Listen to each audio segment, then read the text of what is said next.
Hi, everyone. Welcome back to Be Not Afraid. I'm very excited to have my guest today, Dr. Brandy Shufutinsky, and we're going to deep dive into ethnic studies. So many of us think that what that means is that it's just learning about cultures, just understanding where other people are coming from, their views. And it's really important to understand that it's far more than that. And I can't think of a better expert to bring on than Brandy. So welcome. Thank you. It's good to be here. So, Brandy, just tell me how you got started in this. It's hard to remember. A few years ago, I actually started working with a few different groups of really just concerned parents, like volunteering, trying to figure out what the proposed mandatory ethnic studies class was going to mean for California's students, for California's high school students, how it was going to impact their learning, how it would hopefully add to their learning. And in kind of working, volunteering with these groups of concerned parents, I became concerned myself at what we were seeing and reading, and not just the content, but the manner in which it was being presented and kind of rushed through to become this now kind of infamous requirement for high school graduation. And you are in California yourself then?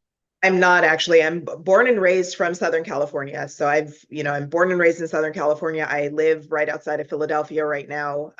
I've lived all over the country. My husband spent 21 years active duty United States Navy. So I've moved all over the place. But I am a product of K-12 California public schools.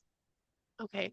So I was speaking just recently to Wingfield Twyman, and one of the things that he said that I found really shocking was that 24% is the only amount of people that are Black people that would not consider themselves race essentialists.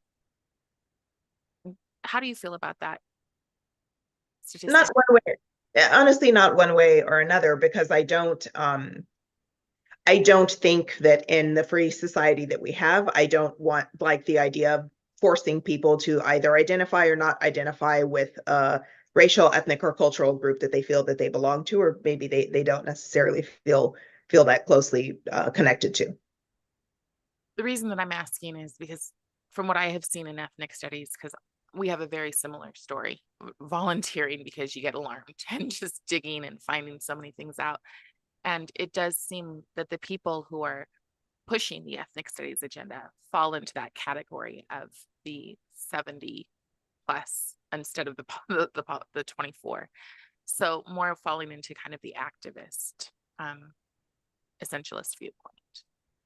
Right. So I think the danger isn't in necessarily having a racial identity as much as making that identity the totality of what a human being is. So where it erases individuality, where it erases empowerment and agency is when it becomes dangerous, which is what I see the activists doing. Not saying, oh, okay, you have this heritage or this background, your ancestors came from this place. I don't think that it's necessary to ignore those things. I mean, they're Right. part of who we are. They're not the totality of who we are. And that's the line that I see that the activists that are pushing liberated ethnic studies not only crossed, like they're miles over that line. Right. So can you explain the difference between liberated ethnic studies and what most people think ethnic studies is? I think most people, at least most people of a certain generation, when they hear ethnic studies, think that it's going to be more what we would have considered maybe multiculturalism, to where we're learning about different groups of people who make up the societies we live in. So we're going to learn more about, our peers who come from different cultural backgrounds than we do, and maybe we'll learn some things about our own history from the cultural groups we belong to that maybe we didn't know before, that hasn't been necessarily included in some of the social studies curricula that have been taught in times past. I think that's what most people think when they hear ethnic studies. And in that knowledge, hoping to, that we hope that students then learn to be better communicators with people that may have certain cultural differences, may kind of gain a little bit more understanding of certain cultural differences and understanding on about common humanity that we all share regardless of the differences that we have from our cultural backgrounds. That's what I was hoping for, like I'm sure many other people were And you would hoping. say that's what you would support. Of course. Yes. I mean, I think that learning about differences and sameness is a great thing. It's one of the things that makes being here in the United States actually so wonderful, is that we have people that have come from everywhere and have contributed and had some experiences and obstacles they've had to overcome. Like I don't think that we should shy away from discussing facts. Right. Fortunately, what we get with liberated ethnic studies is very low on facts and it's really high in ideology. There really is no scholarship to it. It's a lot of theory, a lot of critical theory, a lot of ideology being pushed, to where there really isn't flexibility to engage students in their curiosity and to really hope that they gain a better understanding of one another and of themselves. So how do you know? There's nothing exactly in our schools right now yet, is there? What do you mean? So Nothing. is there anything, is there currently a curriculum being taught in the schools in K-12 right now? Unfortunately, yes, there is. Okay. Yeah, there are quite a few districts that have signed contracts with different liberated ethnic studies groups that have come in and provided teacher training, curriculum development in those districts, and that some of this stuff is already being taught in schools, at least in California. I know that there are multiple attempts to teach it in districts all over the place. But the thing that a lot of parents aren't aware of, maybe, is the fact that it's not just coming through in an ethnic studies class.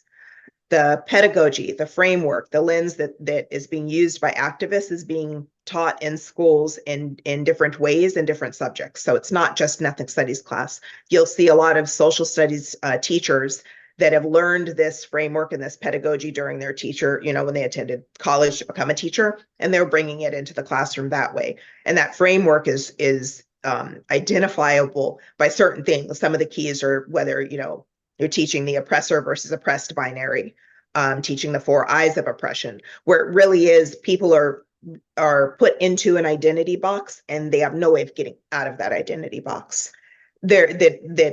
Success, achievement, positive things we would think that we would want our kids to look towards and work towards are being defined as things like whiteness or white supremacy culture. Yes. In fact, today I just heard Booker T. Washington referred to as an accommodationist. That Yeah. was hard to hear and to find out that that's going to be in our kids' vocabulary. And the reason that I asked you if this is already in our schools is because I have been able to acquire the first actual full curriculum of liberated ethnic studies. Wow. And it is hard to read through. One of the things that I noticed is that, the reason that this is coming into our schools is because of something called DEI, diversity, equity, and inclusion. But it's not a very inclusive book.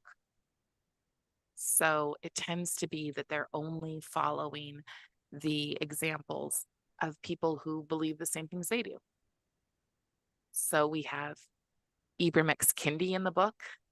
We have Robin DiAngelo in the book. And it's W.E. Du Bois or Du Bois, however you say it.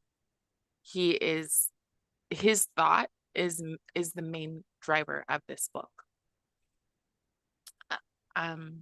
So what are the things that parents should be most concerned about in liberated ethnic studies? There are a few things, but the two main ones are that it fuels division only not because people are learning more culturally diverse stories, narratives, experiences. I wish that were the case, that they were learning those things. That's not what's happening. It fuels division because it paints very specific things as being something negative. And those specific things that it paints as being negative are things that people from all different races, ethnicities, cultures usually strive to or towards. So, for example, the nuclear family, um, any type of spiritual practice, belief in God, private property ownership. So the idea that we shouldn't strive to, own a home or apartment or condo or a car, because those are all, according to the liberated ethnic studies activists, those are all painted as having roots in white supremacy culture. And so the division, and the other piece is that again, I proudly identify myself as being Black. I think that it harms Black students by teaching them that they don't have any individual agency. The cards are already dealt and played for them because they're Black.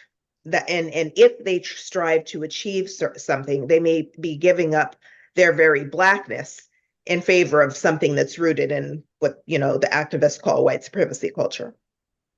So those are the main things that I think, as a parent, I would be concerned about. And the other side is that it's not learning. There's no scholarship in there. I mean, I take a huge issue that there's no scholarship in there. We have activists that are driving policy, and the outcomes of that policy is worse and worse achievement.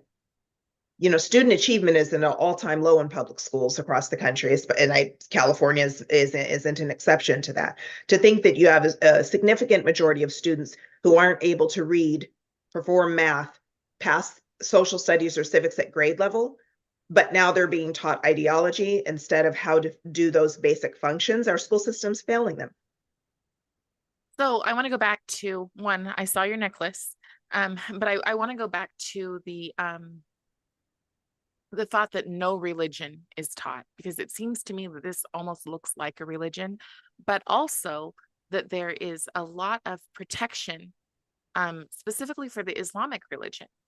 And I have no problem with protection for religion in general, but not, why are we highlighting specifically one? It's not that no religion is taught, because in all honesty, unless it's being taught in a historical sense, religion shouldn't be taught in public schools to begin with. It's that what is being taught is that belief in God is rooted in white supremacy culture. And that's what I meant with that. Yeah. Now, why there's a choice to highlight a specific religion over others, I think there are political goals probably tied to that, as we've seen since October 7th, where the same activists that are promoting liberated ethnic studies have taken a clear side. And this isn't about siding with Palestinians or Arabs. They've actually taken a clear side siding with Hamas, with a terrorist organization. And that really just supports their belief that Western culture needs to be torn down and destroyed and replaced with something else. So are they overplaying their hand? Because just yesterday, I met with one of my senators who wouldn't necessarily have aligned on many things before, but seeing our colleges in Utah,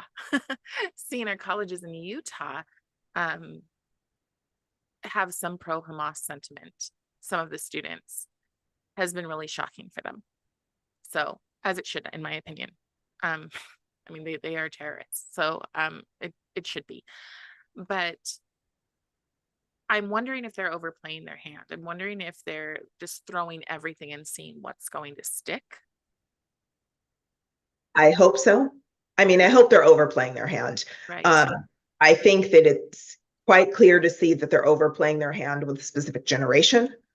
I don't know if they're overplaying their hand with the generation that has already been brainwashed by the ideology, because this isn't something new. It really is just coming to public light since October 7th. But this is something that many, many people have been fighting for decades before October 7th.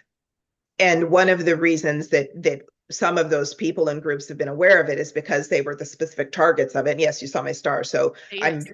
I'm Black, I'm Jewish. Yeah. Some of the people that have seen this kind of coming down or come from certain communities that know it because we've been targeted by it before. So you'll have people that have escaped communism, survived communism, whether from the former Soviet Union, from China, from Cuba, who have been saying, wait, what they're saying in these schools is the same rhetoric that we escaped and came to the United States to flee from. You see people that have come here from certain Muslim countries that are ruled by Sharia law, who've come here to flee that. And then they're like, wait a minute, they're doing the same thing that we came here to get away from. So I think that, I hope they're overplaying their hand, but I don't think we can be too, I don't want to be too naive and thinking that, ignoring the fact that this has been going on for a number of years. This influence, this ideology has been in schools for a number of years. So it's impacted a lot of generations, a lot of kids that are growing up thinking that it's real, that it's true, that anything that is being presented this way is true. And this is the only reason that I think we could explain why kids would justify what happened on October 7th as being resistance. I mean, they're literally painting rape as resistance. Right. And what I don't understand is that this wasn't happening when I was in school. I was taught that we don't other people. That's what I was taught. And we read Anne Frank. And thankfully, in some of our schools, they still are.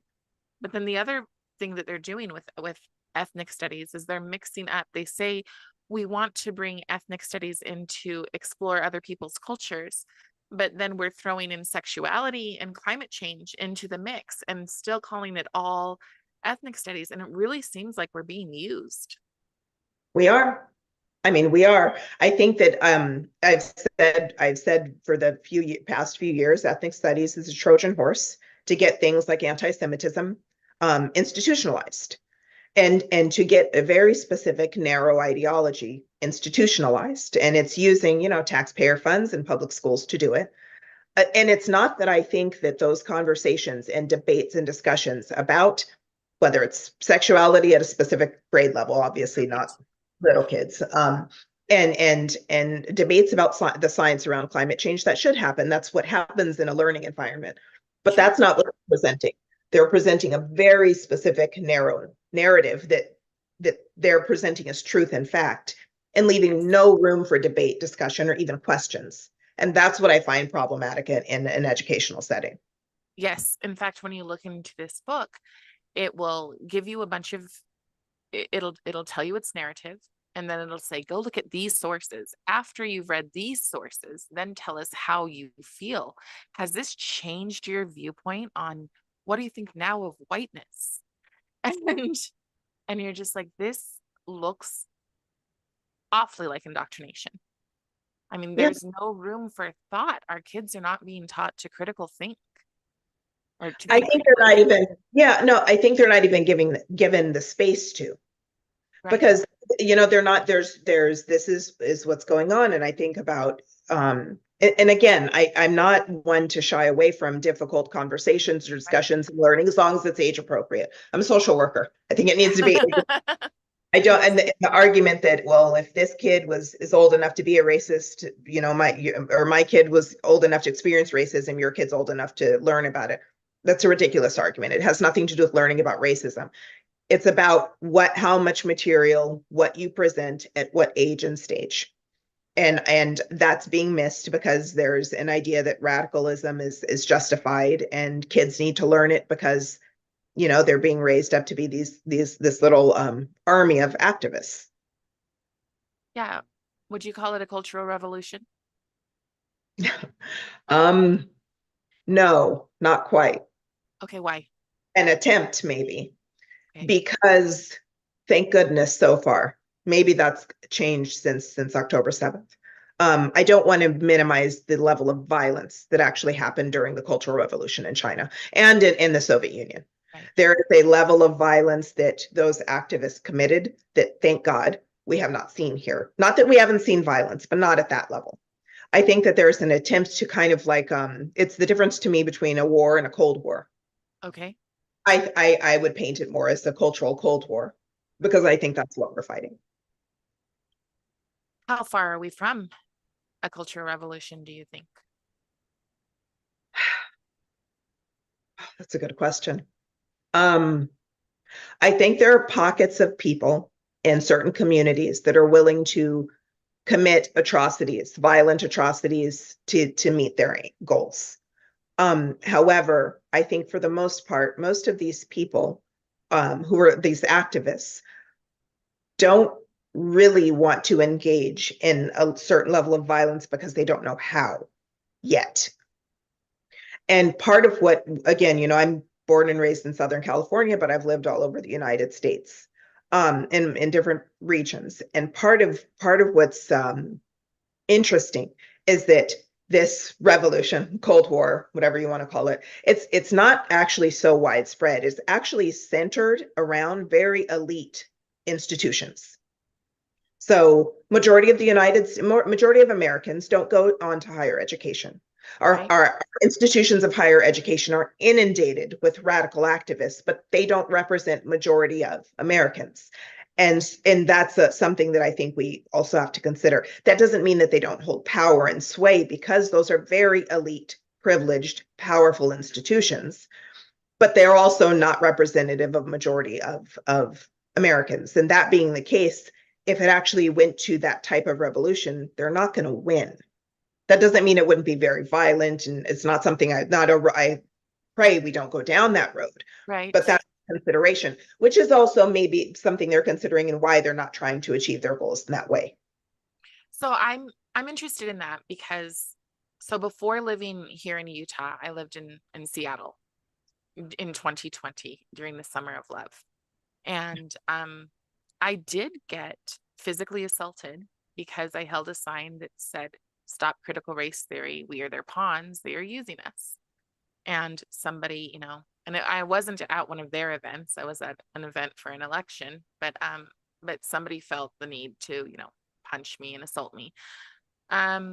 So I do see the violence growing and people feeling more and more emboldened for it. But I also, education that's coming from those elite schools is trickling down and being taught in our schools.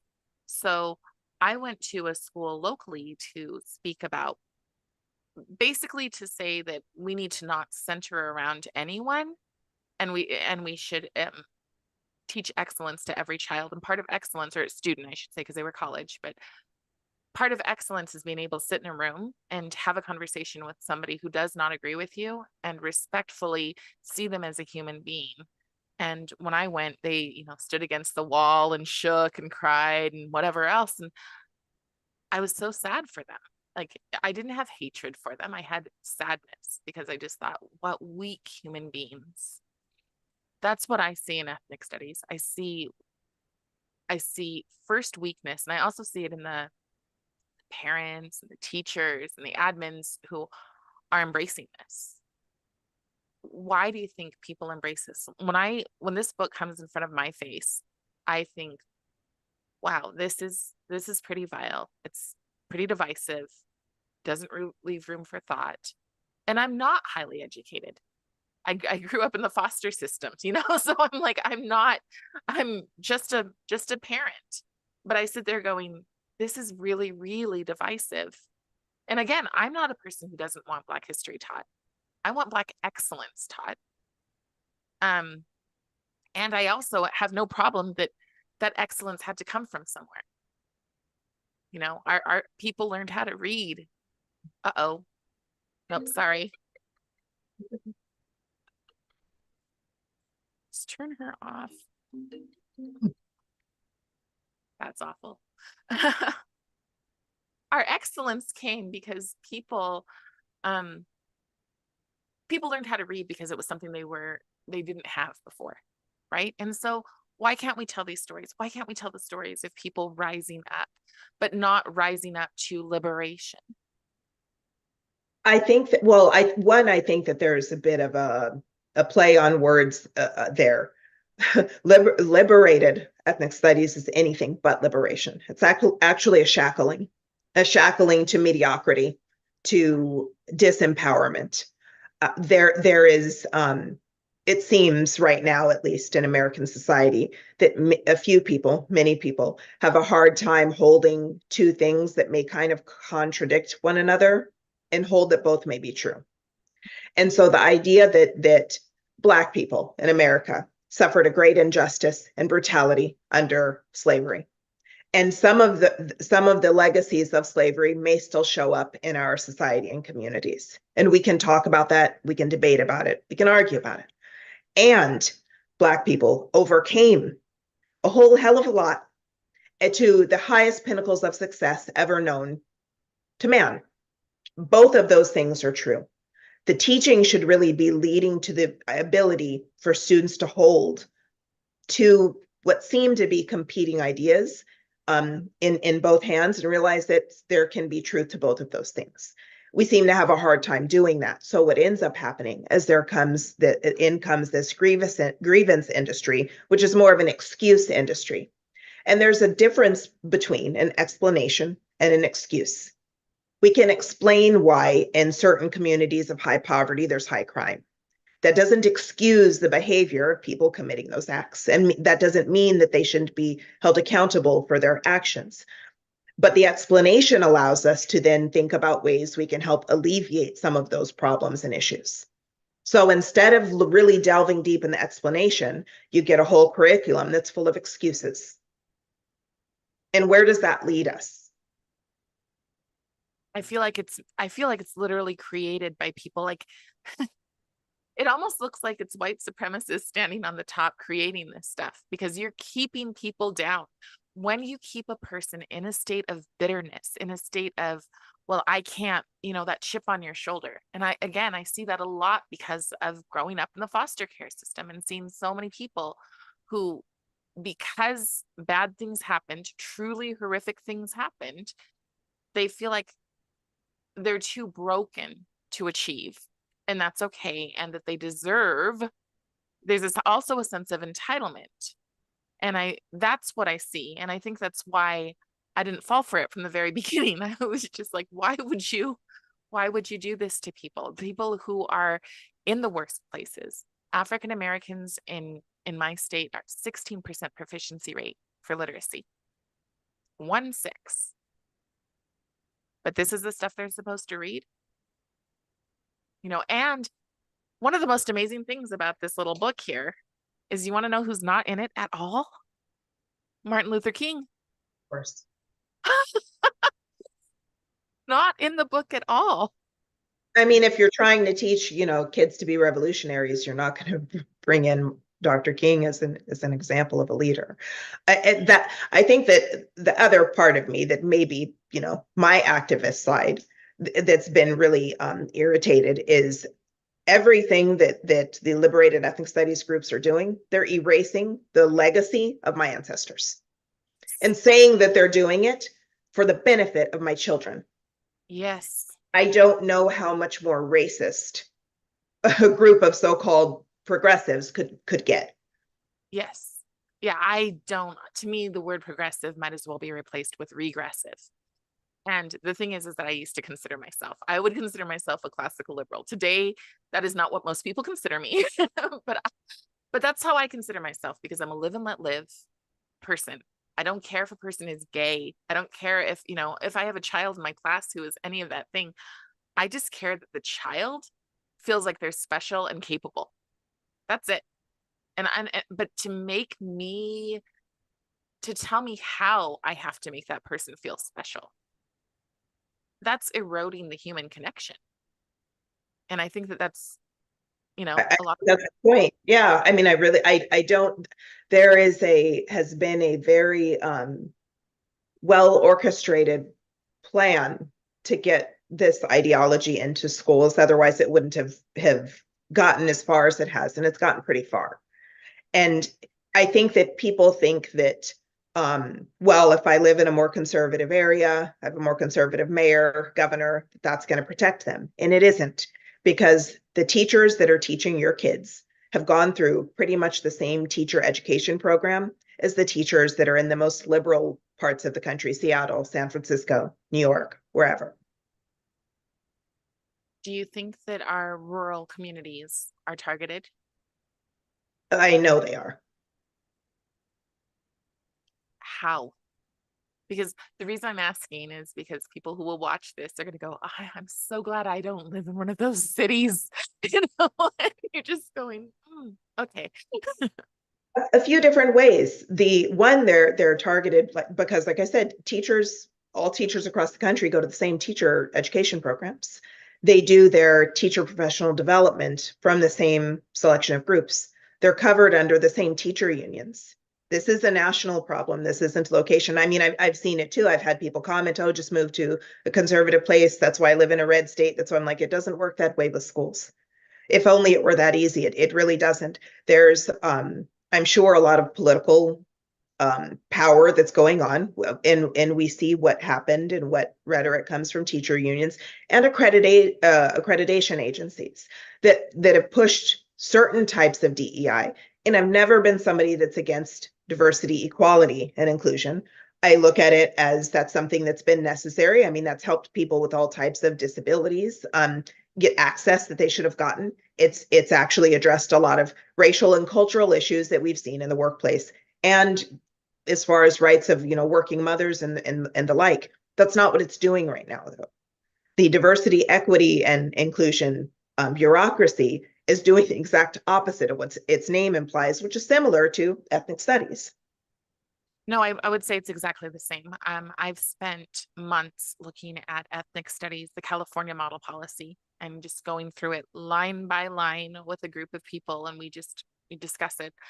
And then I went to the evil twin, social and emotional learning.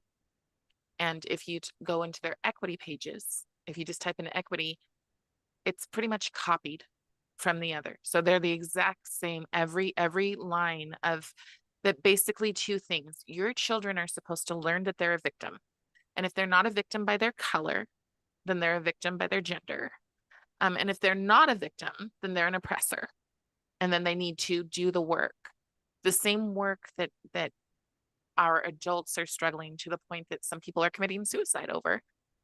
We're now putting in K through 12, we're putting on the backs of K through 12-year-olds or K through 12th grade and saying, you need to do the work. And I think there's a part of me that always wants to give people the benefit of the doubt.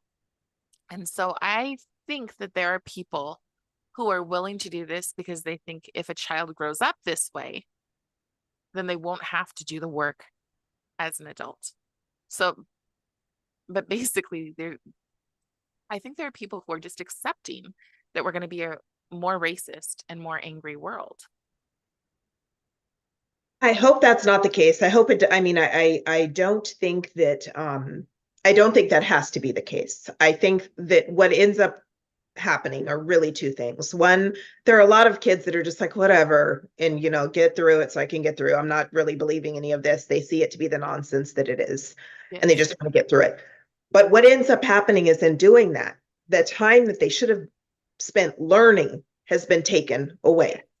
So it's not, even if kids don't believe it and they just brush it off, they're missing out on something that they're supposed to be getting in school. It's why parents, again, get up and you send our kids to school. It's to learn. And instead of learning, they're subjected to these kind of re-education camps, like what happened in Mao's China. And they're missing out on learning. And then if they get something, they do a misstep, they step off of the path of whatever, this radical ideology sees as being righteous, then they have to be sent for some form of punishment. And that's not what that's not what school's supposed to do.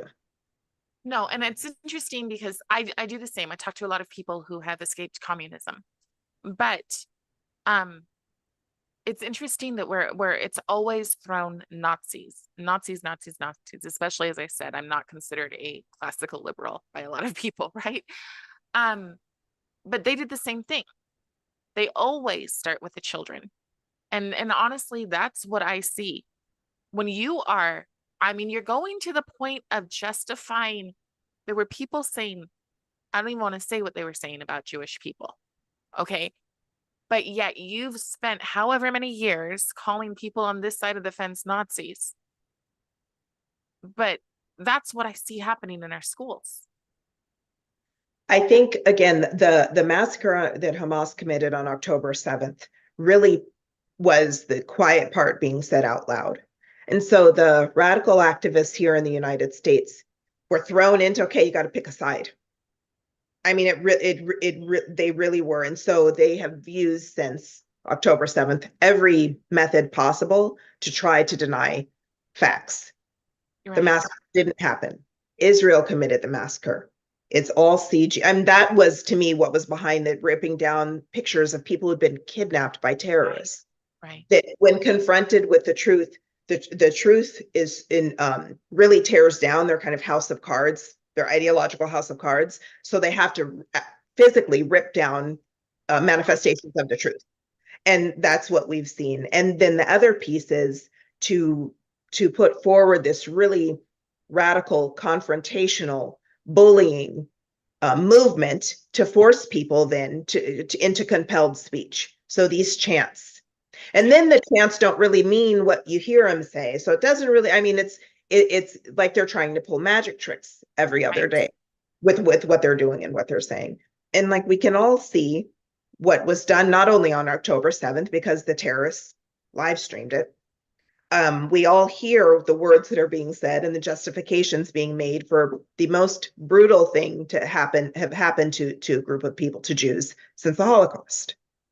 Right. And some of our schools are removing books about the Holocaust, and they're saying that's irrelevant to our children today. Of So course. it's so strange to me that we're sitting there saying, being told, because I'm sure you're hearing the same thing I am, well, you're against history. You don't want real history taught. Meanwhile, they're removing the Holocaust. I mean, it would be funny if it wasn't so dangerous, but the people that are saying that they're not historians. No, None of the ethnic studies activists aren't historians. So no, when you look at what the discipline of liberated ethnic studies is as a discipline, it really is just a degree in radical ideology. It has nothing to do with history. So again, if it wasn't so serious or dangerous, I would laugh because they don't know anything about history, right. which is why they cherry pick things instead of a wonderful class lesson would be on the differences between W.B. Du Bois and Booker T. Washington and the pros and cons of both men's thoughts, Yes. instead of lifting one up and just pretending the other one didn't exist. I mean, that's cultural erasure. That's not teaching real history, what they're doing. Right. Well, and that's the whole thing, is that when they say inclusion, they don't mean inclusion. They mean centering around certain things. And usually it really comes down to, again, you talk about ethnic studies and you think you're learning about cultures, but it's really about centering around the trans community. That is the main focus of inclusion, making kids use compelled speech to, they're too young to understand what's going on. They're barely learning facts, especially these young children are barely learning facts. And now you're going to say a boy is not a boy, a girl is not a girl, et cetera, et cetera. We had a situation where someone identified as a fish and the teacher said they had to acknowledge that. I feel like that is so damaging to a person's mental health, to a child's mental health. And then We're they claim, go ahead. Yes. No, it just feels like we're at the point where, which has been my worry, if we get to the point where the truth doesn't matter. Yes. Absolutely. And that is the progressive, from what I understand, a progressive idea is that there is no truth but power. So one example here is, we're probably pretty similar in the things that we do. But I have 3 women who are, they come from privilege. They admittedly come from privilege, and they're Black women. And they have decided that because they cannot, I hate the word compete, but because they don't come from the same history that I do, where I can say, look, I come from the bottom. I found my way up into upper middle class. It can be done. Your choices, your decisions, your actions, they all matter in who you become. And because that's my message, and what they're doing has a profit to it. You're getting $100,000 more a year to go and teach microaggressions to teachers, right? Yeah. So their version of inclusion becomes, oh, no one should listen to her because she's too traumatized to have a relevant voice. And I Wow. sit there going, how is that inclusion? So, not to make it all about me, but in terms of trying to explain to people that your compassion is being weaponized. They will stomp on the most vulnerable in order to get their message across.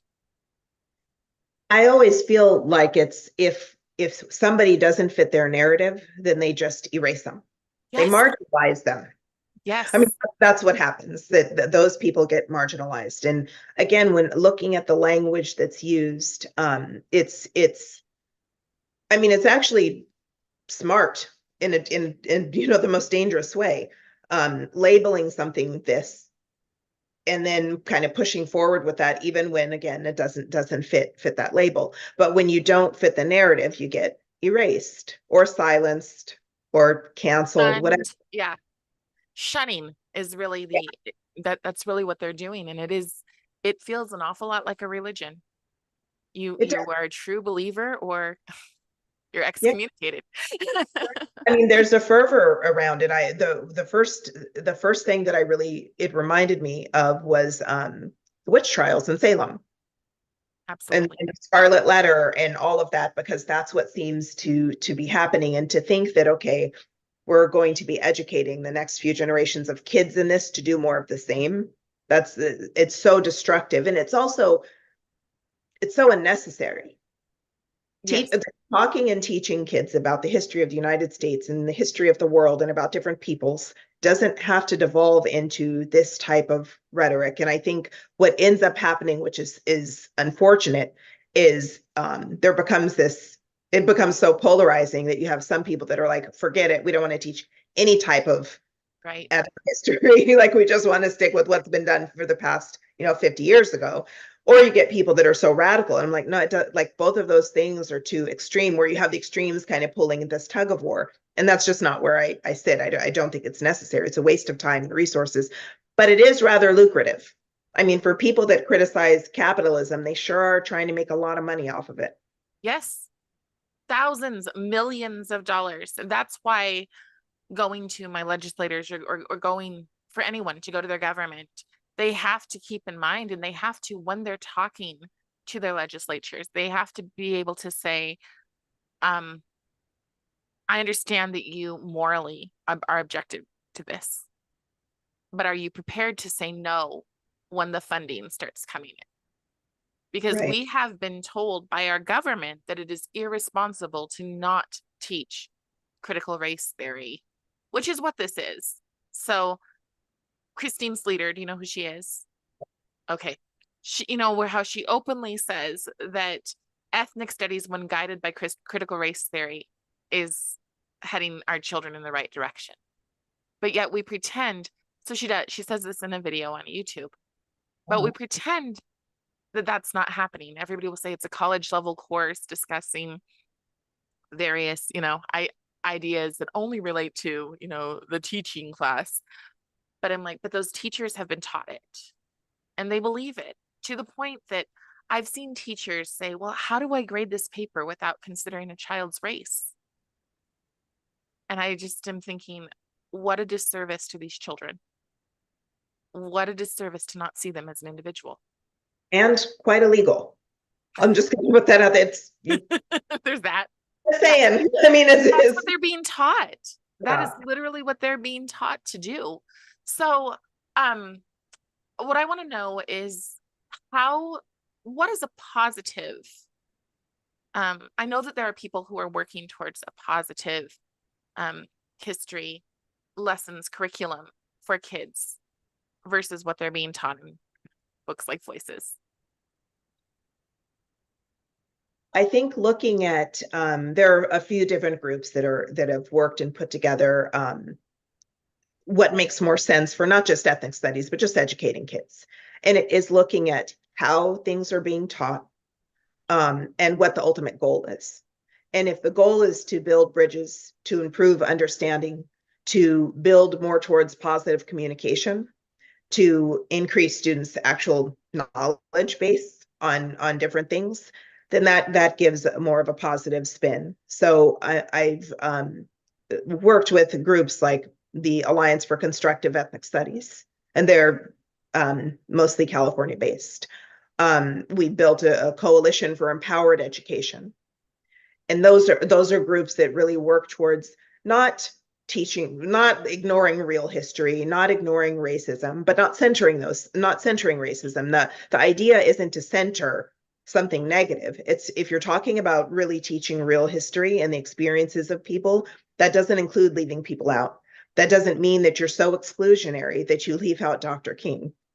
You're like, it's, or Thurgood Marshall, like, was left out before, Right. or Rosa Parks, or that you label those people as accommodationists or passive leaders or anything of the like, especially when Martin Luther King, I mean, he wrote letters from a Birmingham jail. Right. It's not quite passive to suffer being arrested how many times in his lifetime. So to make sure that actually the whole story of people and communities are being taught and included, and as much as possible that their stories aren't colored by an ideological lens.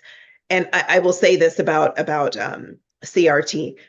My position isn't about on CRT isn't that it should be discarded. It's that to acknowledge that if you only use this one theory to teach from, you're missing a whole hell of a lot.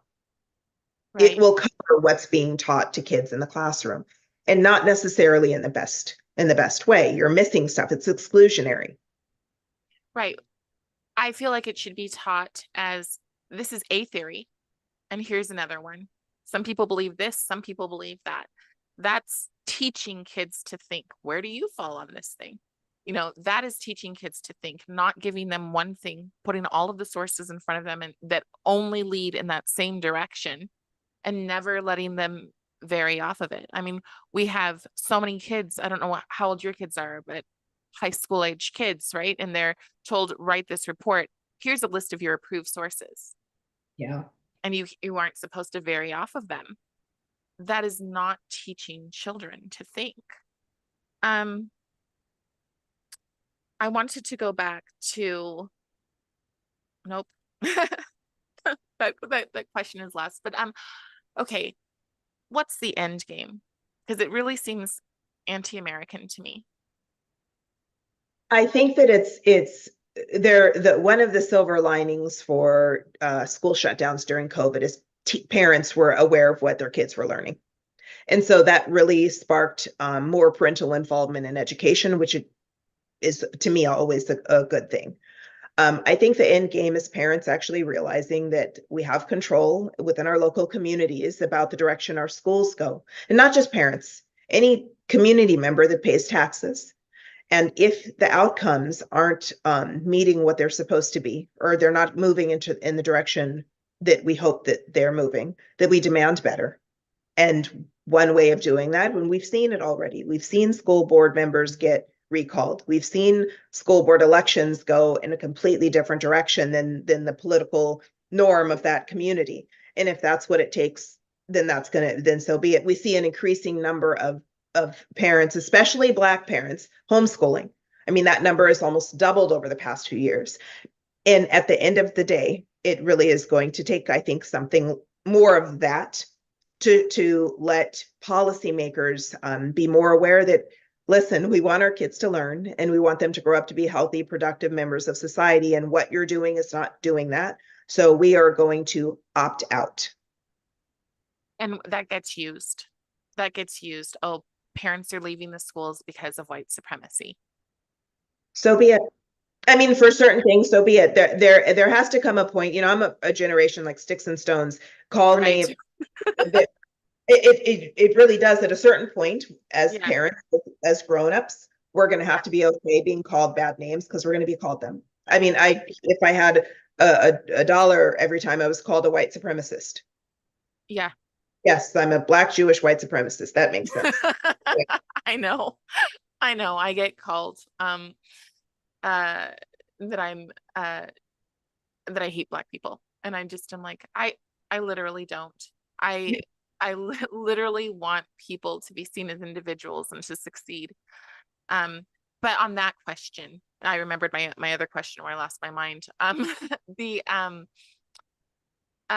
said that like celebrating your culture, right? So I'm wondering what you think about groups like student unions and how we can, just one example, in my local town, they've pulled the Native American kids out of history to teach them their own history. Do you feel like that should be a concern, or do you think that that's probably just fine? Or so like segregation? That's how I see it. So if something is, if material is so important for a certain segment of the student population to learn, why wouldn't it be important for all of them to learn? Right. Anti-segregation. Right. That's my stance on it. I mean, that doesn't make any sense to me. And not only is it not okay to segregate and pull, Native American kids out, but why aren't the non-Native American kids able to learn what you're then taking the Native American kids to learn? That doesn't make any sense. Right. And so, but that's the situation, like with clubs, like a Black Student Union club. Um, I've always thought that those could be wonderful. They can be extremely positive. Um, but if you're learning liberation theology within the group or liberated education within the group, then I think we've got a problem. And how do parents, choose whether or not that's a good thing for their kids? I loved going to we had different cultural clubs when I was in high school, and it was great mostly because you learn certain things like stories, even just fables from those cultures, and Yes. then the food. But they weren't exclusionary. Anyone could go and anyone did. And that's the difference I see. I don't see anything wrong with having a club that celebrates Black Americans or Latino Americans or anything, as long as they're not exclusionary. If you have to meet the requirement that we say you belong to this group and that's kind of your admission ticket, that's when it's illegal, let alone immoral and unethical.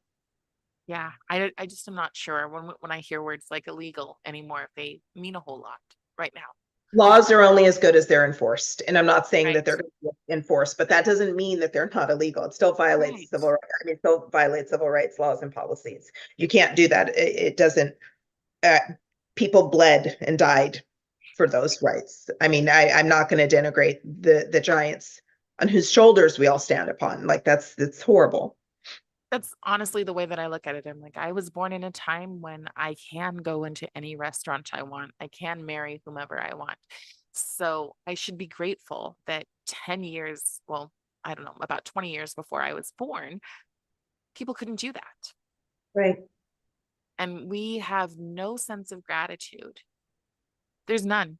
Back I to mean, this. we're not going to have a sense of gratitude when we're teaching that instead of history. Yeah. When this is what's being taught, our children are going to learn nothing but a steady diet of resentment. That's where this comes from. And honestly, I feel like shame on the people who created this. I really do, because they're bigots. Yeah. And what they're teaching our children is completely unacceptable. So, so what can parents do to get involved? Resources, anything? Parents can get involved with the Alliance for Constructive Ethnic Studies. If you Google it and go to the website to sign up to get newsletters, the Coalition for Empowered Education, same thing. And then really on a more micro level, knowing what your kids are learning and making sure that your school administration knows that you're interested, not just in saying, oh my gosh, don't teach this, don't do that, you're doing it wrong, but interested in helping them build something that our students deserve. Beautiful. Thank you so much. I really appreciate you coming on, and I'm glad to know that there's more fighters, because it can get exhausting when you feel like Yeah. you're doing this alone. So I really appreciate it. Thank you so much.